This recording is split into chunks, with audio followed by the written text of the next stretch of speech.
On Global TV News Express headlines, we will embark on massive education, says Tinubu. National Assembly raises Works Ministry budget to over 1 trillion naira. An MPCL uncovers 83 illegal refineries and 22 suspects arrested. Federal government to grant 10% national youth policy inclusion for PWDs. Plus, federal government approves 5.1 billion naira for TED Fund research grants. Hello and welcome to our viewers in Nigeria and around the world to News Express on Global Television. We are live in the nation's capital, Abuja. I am Anthony Momodu. President Bola Tinubu has condemned the recent spate of kidnappings and bandit attacks, describing the development as disturbing, ungodly and sinister. He said this when he received a delegation of the Jama'atu Ansarud-Din, a highly respected Islamic movement, at the State House on Tuesday in Abuja.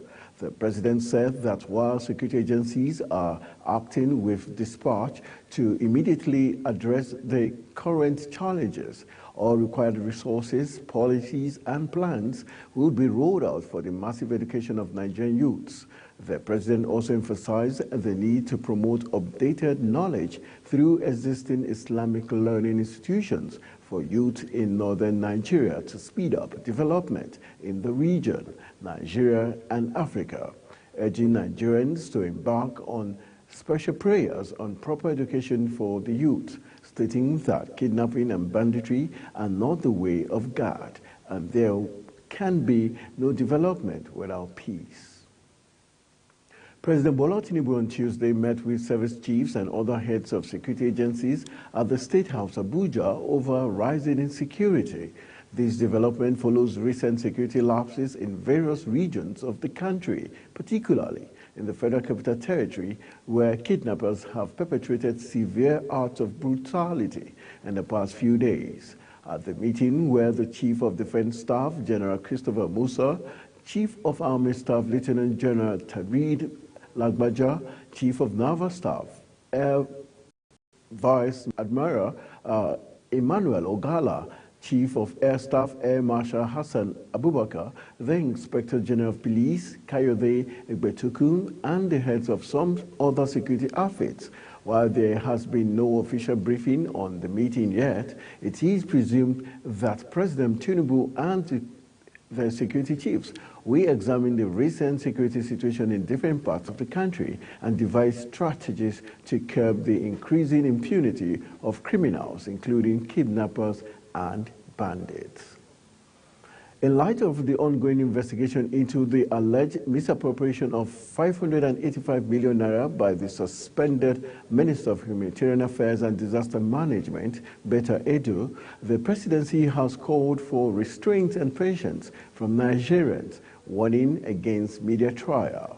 The special advisor to the President on Information and Strategy, Bayo Onanuga, who said this while responding to fresh revelations on the matter, disclosed that President Bola Tinubu had approved the release of 3 billion naira to verify the National Social Register under the former administration of Muhammadu Buhari. The Social Register was created for cash transfers and other social investment programs under Buhari. The sum of 5,108,180,623 naira was on Wednesday approved by the federal government for the funding of 185 successful research proposals under the Tertiary Education Trust Fund National Research Fund 2023 grant cycle. The approval, which was conveyed by the Minister of Education, Professor Tahir Mamman, followed the report of the TED Fund National Research Fund Screening and Monitoring Committee, which recommended the funding of 185 research proposals after a rigorous screening exercise that commenced in March 2023 with the receipt of 4,287 concept notes from prospective applicants. According to a statement, a breakdown of the approval indicates that the sum of 3,784,635,000 923 naira was approved for the Science, Engineering, Technology and Innovation thematic group, while 759,875,400 naira was approved for humanities and social science, while cross-cutting received 583,669,300 naira 63 kobo, with individuals grant ranging between 8 million and over 46 million. The National Commission for Persons with Disabilities, in a bid to strengthen collaboration between government agencies for better service delivery, received the Minister Youth Development for possible partnership to enhance the skills and abilities in the younger generation for national growth. Fauza Lukman has the rest of the story. In order to identify and discuss, the Commission for Persons with Disabilities received the Minister for Youth Development to partner for the initiative in reviving the youth centers for persons living with disabilities in the Federation. In attendance also is the Vice-Chancellor, Nasarawa State University, KEFI, Professor Suleiman Bala Mohammed, who stated the ease of admission processes, free education and accommodations for persons with disabilities in accordance with the government policies. Every person with disability who is admitted into Nasarawa State University will not pay school fees. Every person admitted will be given automatic accommodation. We have also ensured that all our physical structures, the buildings that we construct in the university, are also friendly to persons with disabilities. The Executive Secretary, Dr. James Lalu, in his remarks, said the goal is to create a platform to enhance full implementation of policies and programs for equal rights, while requesting for the establishment of bilateral committee in the ministry. Our goal remains that to create a platform that will enhance the full implementation of policies, support processes, and programs for the recognition and protection of the rights and dignity, accessibility, and equal participation of persons with disabilities in all sectors in Nigeria. Additionally, we understand that the ministry is planning a lot of empowerment and support programs for the youth in Nigeria. We want to passionately request for a 10% allocation of all the programs and projects you will be planning in your ministry for the disability community. I want to request for the establishment of a bilateral committee in the Ministry for Youth and the National Commission for Persons with Disabilities, dedicated officers from your ministry and dedicated officers from our commission. Speaking further on policies and inclusion, the Minister of Youth Development, Dr. Jamila Biu Ibrahim, reiterated on the significance of implementation of decision-making processes in programs and initiatives for youth with disabilities. The 10% disabilities quota that was requested to be included in all of the ministry's activities, and I've assured the Commission's Executive Secretary that the 10% inclusion request will be granted. We have proposed some programs for persons living with disabilities across the 6 geopolitical zones, which include mentorship and an agency of the Ministry of Youth, which is a Center for Leadership Training. To Jamila Biu Ibrahim in her office in Abuja, rather pointed out that the larger population of the country was dominated by the youth and that every administration in the country needed to focus on them. He revealed that it was part of the reason he visited the ministry to find out what programs they have for youth development in the country and see where the state government could key in, collaborate, synergize, and share knowledge and information to drive the development of youths together. Responding, the minister said the ministry was enthusiastic to partner with Katsina State and hoped to achieve sustainable programs where the agricultural chain is respected with a valuable ecosystem. Barely 24 hours after his inauguration for the second in office, the governor of Imo State, Hope Uzodinma, on Tuesday dissolved his cabinet. Uzodinma, who was overwhelmingly elected for the second tenure in November last year, sacked all commissioners and other political appointees with immediate effect. He is expected to constitute a new cabinet by submitting a new list of commissioner nominees to the State House of Assembly for screening and confirmation. Appointees affected by the dissolution included the Secretary to the State Government, commissioners, special advisors, senior special assistants, the Chief of Staff, and the Chief Press Secretary. The Oyo State Governor, Seyi Makinde, on Wednesday said preliminary investigations by the security agencies revealed that the explosion that rocked the Bodija area of Ibadan, the state capital, on Tuesday was caused by explosive devices stored by illegal miners. No fewer than 10 persons were feared killed and 15 others hospitalized following the explosion that also affected a section of the governor's office secretariat, Oyo State House of Assembly, the residence of the former Attorney General and the Minister of Justice, Chief Bola Ige. Some buildings outside the Ologunero, Pata and New Garage, Bashorun and Okobo, Sango and Eleyele areas were affected. Makinde, who visited the scene of the explosion Tuesday night, said though further investigations were still ongoing, anyone found culpable would be brought to book. In a related development, a yet-to-be-identified man has been pulled out alive from the rubble of Tuesday's Ibadan explosion in Oyo State on Tuesday night. Panic gripped Ibadan residents over an explosion that occurred at the Dejo Oyelese Street in Bodija area of the city. Meanwhile, the National Emergency Management Agency has disclosed that over 20 houses were affected in the Tuesday night explosion that rocked the Bodija area of Ibadan, Oyo State capital. In a statement on Wednesday, NEMA said there was no information yet on casualty figures. It further revealed that a suspected improvised explosive device caused the explosion.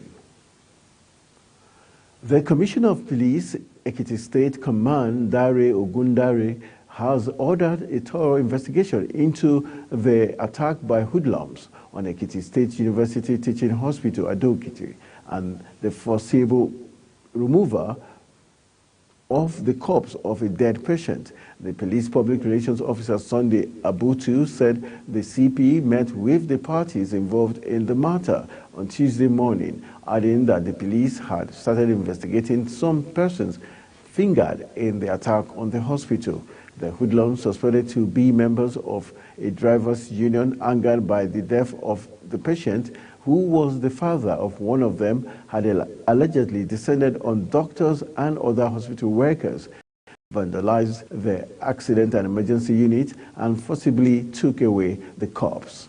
Some EKSUTH workers, including members of the Association of Resident Doctors, immediately embarked on strike, calling for their security and the arrest and prosecution of the culprits.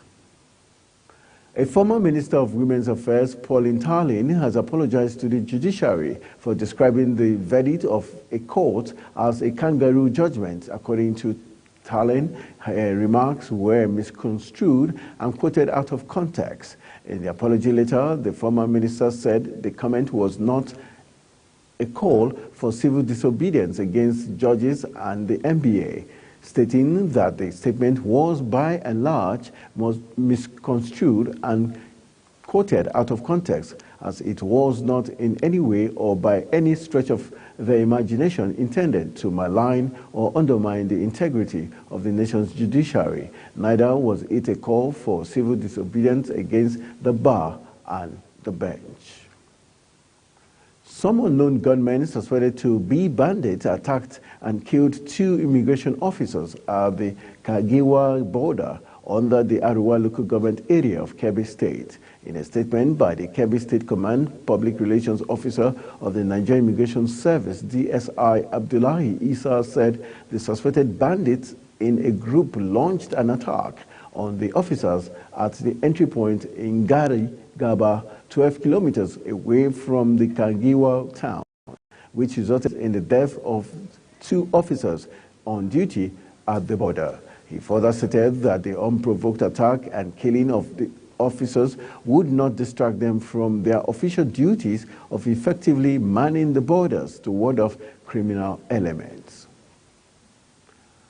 The Economic and Financial Crimes Commission has interrogated the Accountant General of the Federation, Oluwatoyin Medin, over an alleged link to the 585.2 million naira fraud involving the suspended Minister of Humanitarian Affairs, Dr. Betta Ejo. The AGF was quizzed by EFCC interrogators at the Anti-Graft Agency's headquarters, Jabi, Abuja. Median was grilled for over 6 hours and was released with no condition in the evening. She was queried over the payment of 585.2 million naira of government funds from the Ministry of Humanitarian Affairs into the private bank account of a government official. The AGF, in a statement, countered for health, Dr. Ngozi Okoronkwo disclosed this while bringing newsmen in Umuahia on the outcome of the State Executive Council meeting. She said frantic efforts were being made to contain the outbreak and prevent further spread of the disease. The commissioner attributed the infection to the dry weather conditions being experienced in the state and advised that more vulnerable children be vaccinated against such diseases.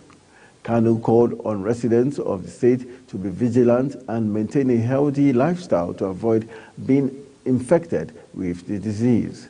He said that 5,000 residents were targeted and that 200 persons would benefit from free surgeries during the program. You're watching News Express live from Nigeria's capital, Abuja. We are on StarTimes channel 276. Kindly follow us on all social media platforms using @Global TV NG and other handles now showing on your screen. When the News Express returns, excitement as new cancer drug kinder than chemotherapy. The news continues shortly with details of these and more stories right after this break. Please stay with us.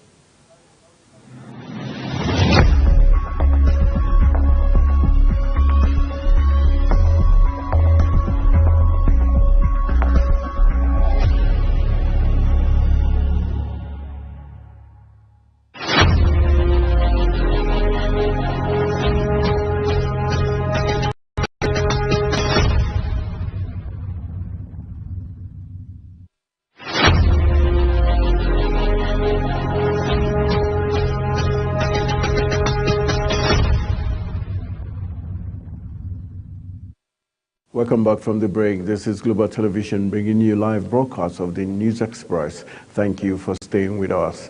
The Supreme Court on Wednesday reserved judgment in an appeal by the People's Democratic Party and its candidate, Saidu Umar, against the election of the Sokoto State Governor, Ahmad Aliyu. The 5-member panel led by Justice Kudarata Kekere Ekun adjourned the matter for judgment after listening to the argument from the parties involved in the appeal.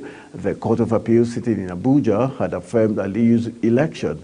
Umar and the PDP had alleged that Aliyu and his deputy Idris Gobe were not eligible to contest the governorship poll. They also alleged that the election was not only marred by irregularities but also not conducted in substantial compliance with the provisions of the Electoral Act 2022. The Court of Appeal, however, dismissed their appeal for lacking in merit. Not satisfied, Umar and the PDP approached the Apex Court.